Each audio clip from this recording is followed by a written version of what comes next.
Welcome to Not Milk Never Milk. Subscribe if you're lactose intolerant. You start by getting the fast tools and safety gear. Use a flathead and Phillips as latches vary. Once the window is open, prop the sash so it won't shift while you work. Make sure to remove loose paint with a putty knife where screws sit. This prevents stripping. Take a close photo of the latch's orientation and which screws go where. That visual guide saves time during reassembly. Now, loosen the visible screws one turn each before full removal to keep parts aligned. You now remove the screws completely and set them aside in a labeled container so nothing gets lost.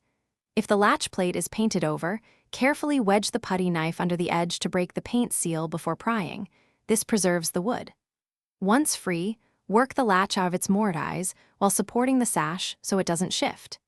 Inspect the strike plate and pivot pins for wear and check nearby weather stripping for damage. Replace any worn components to ensure smooth reinstallation. You complete the job by cleaning the cavity and test fitting the replacement latch, ensuring the bolt slides freely into the strike. Once aligned, tighten screws incrementally so the mechanism remains centered. Over-tightening can bind the latch. If the new latch sticks, loosen screws slightly and realign the strike plate until the bolt seats smoothly, or apply a little silicone lubricant to moving parts.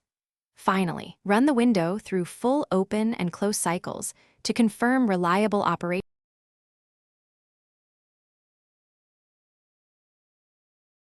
Thanks for watching. If this was helpful, leave a like and consider subscribing. See you next time.